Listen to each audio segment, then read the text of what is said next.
Hello everyone. Ram e Gurukul में आप सबका स्वागत है। आज हम लोग दिल्ली करंट अफेयर्स की सीरीज में 22 और 23 जून का करंट अफेयर्स डिस्कस करेंगे। तो इससे पहले हमने लास्ट क्लास में क्या पढ़ा था वो एक बार रिवाइज करते हैं। लास्ट क्लास की जो इंपॉर्टेंट न्यूज थी उसमें फर्स्ट न्यूज रिलेटेड है आपके शुभ्रांशु सिंह से। शुभ्रांशु सिंह राजस्थान से है और इन्हें हाल ही में फोर्ब्स ने विश्व का सबसे प्रभावशाली सीएमओ घोषित किया। सीएमओ मतलब चीफ मार्केटिंग ऑफिसर। ये टाटा मोटर्स में चीफ मार्केटिंग ऑफिसर है और इन्हें फोर्ब्स द्वारा विश्व का सबसे प्रभावशाली चीफ मार्केटिंग ऑफिसर घोषित किया गया। तो वो कौन है? शुभ्रांशु सिंह। ये राजस्थान से है। तो क्वेश्चन क्या बन सकता है कि हाल ही में फोर्ब्स द्वारा किस राजस्थानी को विश्व का सबसे प्रभावशाली चीफ मार्केटिंग ऑफिसर घोषित किया है? शुभ्रांशु सिंह। आगे अपन ने बात की थी 11वां योग दिवस के बारे में। तो इस 11वें योग दिवस का आयोजन आपके राजस्थान में जैसलमेर में किया गया 21 जून को। जैसलमेर के कहा खूहड़ी सैंड ड्यून्स में इसका आयोजन किया गया। इसमें मुख्यमंत्री भजनलाल शर्मा मुख्य अतिथि के रूप में भाग लिया। आगे अपन ने बात की थी 34वीं सीनियर नेशनल वुशु चैंपियनशिप। तो इसका आयोजन आपके नेशनल चैंपियनशिप का आयोजन राजस्थान की पूर्णिमा यूनिवर्सिटी में किया। इस चैंपियनशिप में राजस्थान ओवरऑल पहले स्थान पर ओवरऑल चैंपियन रहा। तो एक तो ये चीज ध्यान रखने की राजस्थान ओवरऑल चैंपियन रहा। इसके अलावा राजस्थान ने कुल 24 पदक जीते जिसमें 10 स्वर्ण पदक, 8 रजत पदक और 6 कांस्य पदक थे। तो ये चीजें अपन ने इसमें इंपॉर्टेंट डिस्कस किया। आगे अपन ने बात की थी साहित्य अकादमी युवा और बाल साहित्य पुरस्कार राजस्थान के संदर्भ में। तो राजस्थानी भाषा का साहित्य अकादमी युवा पुरस्कार से सम्मानित किया गया पूनम चंद गोदारा को अंतसरे आंगणे कविता के लिए। तो यहाँ पे ध्यान रखना है, एक तो किसे सम्मानित किया गया राजस्थानी भाषा के लिए साहित्य अकादमी युवा पुरस्कार से पूनम चंद गोदारा को, किस कृति के लिए, किस रचना के लिए? अंतसरे आंगणे कविता के लिए। इसके अलावा अपन ने पढ़ा था राजस्थानी भाषा के लिए साहित्य अकादमी बाल साहित्य पुरस्कार से किसे सम्मानित किया गया? तो अपन ने पढ़ा राजस्थान के भोगीलाल पाटीदार को सम्मानित किया गया। किसके लिए? पंखेरूरी पीड़ा नाटक के लिए इन्हें सम्मानित किया गया। आगे अपन ने पढ़ा था राजस्थान की पहली सोलर लिफ्ट सिंचाई परियोजना के बारे में। तो यह सोलर लिफ्ट सिंचाई परियोजना का जो है उद्घाटन आपके बूंदी जिले के लोहली गांव में किया गया और ये लिफ्ट सिंचाई परियोजना मेज नदी पर स्थित है।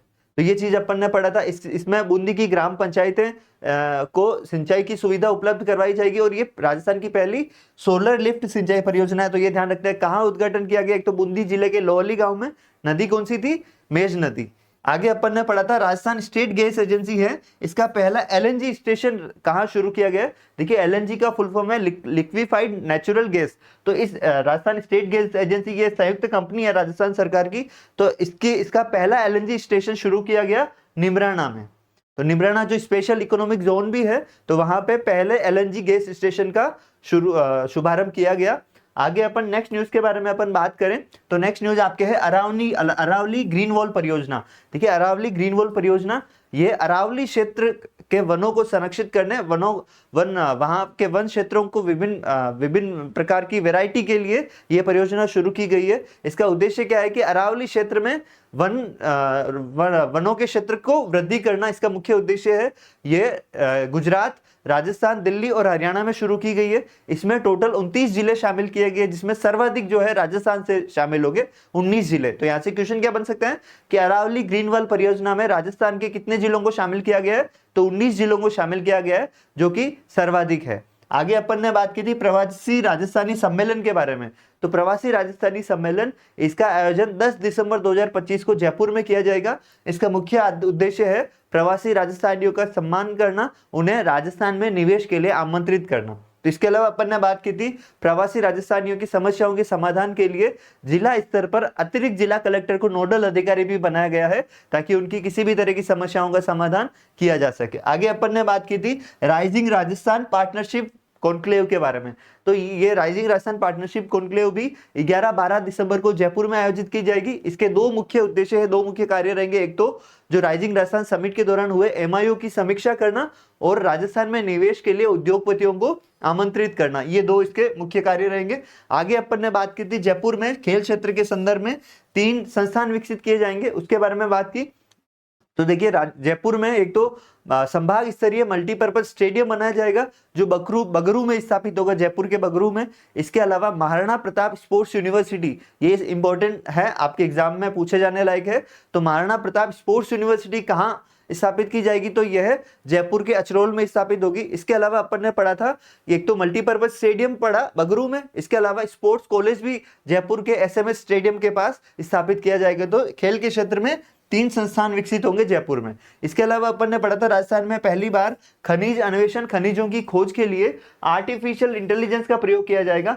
अब इसके तहत पायलट प्रोजेक्ट चलाया जाएगा जो 3 जिलों में संचालित होगा। कौन सा? भरतपुर, भीलवाड़ा और चित्तौड़गढ़। तो क्वेश्चन क्या पूछा जा सकता है कि राजस्थान में पहली बार खनिजों की खोज के लिए आर्टिफिशियल इंटेलिजेंस के प्रयोग को पायलट प्रोजेक्ट कहां शुरू किया गया है? भरतपुर, भीलवाड़ा और चित्तौड़गढ़ में शुरू किया जाएगा। आगे अपन ने न्यूज क्या पढ़ी? धरती आबा जनजाति ग्राम उत्कर्ष अभियान। तो इसका जो राज्य स्तरीय शुभारंभ है यह आपके किया गया उदयपुर के कोटड़ा ब्लॉक में, इसका राज्य स्तरीय शुभारंभ किया गया राज्य के जनजाति मंत्री बाबूलाल खराड़ी द्वारा। अब इसके जो लाभान्वित क्षेत्र रहेंगे वो चीज इंपॉर्टेंट है। अपन ने बात की राजस्थान के इसमें इस अभियान के तहत 33 जिले के 207 विकासखंड और 207 विकासखंड के 6019 गांव इस अभियान के तहत लाभान्वित हो गए। इसका उद्देश्य क्या रहेगा? जनजाति क्षेत्रों का विकास, इसके अलावा जनजाति वर्ग के लोगों का सशक्तिकरण, जिसमें महिला सशक्तिकरण और युवा सशक्तिकरण है, उन्हें अपने स्वरोजगार और रोजगार की सुविधाएं उपलब्ध कराना और जनजातीय क्षेत्रों के लोगों को राज्य सरकार की योजनाओं से जोड़ना, केंद्र सरकार की योजनाओं से जोड़ना इसका मुख्य उद्देश्य है। तो आगे अपन ने पढ़ा था, नेक्स्ट न्यूज के बारे में अपन बात करें तो नेक्स्ट न्यूज थी सिलीसेट झील। तो सिलीसेट झील को रामसर साइट में शामिल करने का प्रस्ताव दिया गया अभी रिसेंट। अगर ये झील रामसर साइट में शामिल होती है तो ये राजस्थान की 5वीं रामसर साइट होगी। अभी तक 4 रामसर साइट है, एक तो केवला देव राष्ट्रीय उद्यान भरतपुर, सांभर झील, खीचन फलोदी और मैनार उदयपुर। अभी तक 4 रामसर साइट है। अगर इसे मंजूरी मिलती है तो ये 5वीं रामसर साइट होगी। इसके अलावा अपन ने पढ़ा था दक्षिण एशियाई बॉडी बिल्डिंग प्रतियोगिता अभी रिसेंट भूटान में आयोजित की गई, जिसमें राजस्थान के विशाल सिंह रावत ने कांस्य पदक जीता। विशाल सिंह ने यह कांस्य पदक 75 किलोग्राम भार वर्ग में जीता था। आगे अपन ने पढ़ा नक्की झील। तो देखिए नक्की झील अभी रिसेंट चर्चा में रही, किस कारण से कि नक्की झील को राज्य सरकार द्वारा अधिसूचित क्षेत्र घोषित किया गया है। इसके तहत नक्की झील को अति संरक्षित क्षेत्र के रूप में वर्गीकृत किया गया है। मतलब ये एक प्राकृतिक झील है, इसके आसपास के क्षेत्रों में पर्यावरण से संबंधित किसी भी उल्लंघन को पूरी तरह से प्रतिबंधित किया गया है। तो पहली चीज, हाल ही में राजस्थान की किस झील को अधिसूचित अति संरक्षित घोषित किया? नक्की झील। नक्की झील कहां पर है? यह सिरोही जिले के माउंट आबू में स्थित है। आगे अपन ने बात की थी अभिजीत गुप्ता के बारे में। तो राजस्थान के भीलवाड़ा के चेस प्लेयर है, शतरंज के खिलाड़ी है अभिजीत गुप्ता। उन्होंने रिसेंट दिल्ली में आयोजित 21वें दिल्ली ग्रैंड मास्टर्स ओपन का खिताब जीता। अभिजीत गुप्ता ने यह खिताब 4 बार जीता है और इसके अलावा ये कॉमनवेल्थ चैंपियन भी रह चुके हैं और इन्हें 2013 में अर्जुन पुरस्कार से भी सम्मानित किया गया। तो इसके बारे में 2 चीजें ध्यान रखनी है। एक तो अभिजीत गुप्ता राजस्थान के शतरंज खिलाड़ी है भीलवाड़ा से, इन्होंने 21वां दिल्ली ग्रैंड मास्टर्स ओपन का खिताब अभी रिसेंट जीता, 4थी बार जीता ये खिताब। आगे अपन ने बात की थी देश में पहली बार काले हरिणों का स्थानांतरण किया जाएगा और यह काले हरिणों का स्थानांतरण राजस्थान में किया जाएगा। कहां से कहां तक? तो देखिए ताल छाबर अभ्यारण्य है चूरू में, वहां से काले हरिणों का स्थानांतरण किया जाएगा सुजानगढ़ के जसवंतगढ़ ताल क्षेत्र में। तो अभी तक 22 हरिणों का स्थानांतरण किया गया है और टोटल लक्ष्य रखा गया है 100 काले हरिणों का स्थानांतरण होगा। तो ये देश में काले हरिणों का पहली बार स्थानांतरण किया जा रहा है। इस तरह से ये चीज अपन ने इंपॉर्टेंट पढ़ी थी। आगे अपन बात करते हैं आज की इंपॉर्टेंट न्यूज की। तो देखिए तंबाकू नियंत्रण कार्यक्रम से संबंधित जो है ये एक अभी रिसेंट केंद्र सरकार ने तंबाकू नियंत्रण कार्यक्रम में राजस्थान का केंद्रीय स्तर पर पहला स्थान रहा है। इस कारण केंद्र सरकार ने राजस्थान को इस संदर्भ में हाल ही में पुरस्कृत किया है। तो यहाँ से क्या क्वेश्चन पूछा जा सकता है? यहाँ से क्वेश्चन पूछा जा सकता है कि हाल ही में किस राज्य को केंद्र सरकार द्वारा तंबाकू नियंत्रण कार्यक्रम में पहले स्थान पर पुरस्कृत किया गया है, बेस्ट परफॉर्मेंस अवार्ड से सम्मानित किया गया है? तो राजस्थान रहेगा। या ये भी पूछा जा सकता है कि हाल ही में राजस्थान को किस क्षेत्र में सर्वश्रेष्ठ प्रदर्शन के लिए बेस्ट परफॉर्मेंस अवार्ड से सम्मानित किया गया है? तो तंबाकू नियंत्रण कार्यक्रम के लिए राजस्थान पहले स्थान पर रहा। अब इसके बारे में और बात करें तो देखिए इसके तहत राज्य में टोबैको फ्री यूथ कैंपेन चलाया गया 2.0। इससे पहले भी चलाया गया था, पिछले वर्ष 2024 में सितंबर में ये कैंपेन शुरू हुआ और इसके तहत राजस्थान में कुल 14,725 जागरूकता कार्यक्रम आयोजित किए गए, जिसमें शिक्षण संस्थान भी शामिल थे। तो इस स्लाइड का जो सबसे इंपॉर्टेंट है वो है कि तंबाकू नियंत्रण कार्यक्रम में सर्वश्रेष्ठ प्रदर्शन के लिए बेस्ट परफॉर्मेंस अवार्ड से सम्मानित किया गया केंद्र सरकार द्वारा। और किसे किया गया, राजस्थान को किया गया। तो ये चीज, दो चीज इंपॉर्टेंट, एक तो कौन से क्षेत्र में किया गया तंबाकू नियंत्रण कार्यक्रम, और किसे किया गया, राजस्थान को। कौन सा स्थान, पहला स्थान रहा। तो ये तीन चीजें आपके सबसे इंपॉर्टेंट है। आगे अपन बात करें नेक्स्ट न्यूज की, तो देखिए डिजिटल मैपिंग। अब अपन ने अभी रिसेंट करंट अफेयर्स की न्यूज में नक्शा कार्यक्रम पढ़ा था। तो नक्शा कार्यक्रम क्या है, ये केंद्र सरकार द्वारा चलाया गया कार्यक्रम है, नक्शा कार्यक्रम, नक्शा प्रोजेक्ट।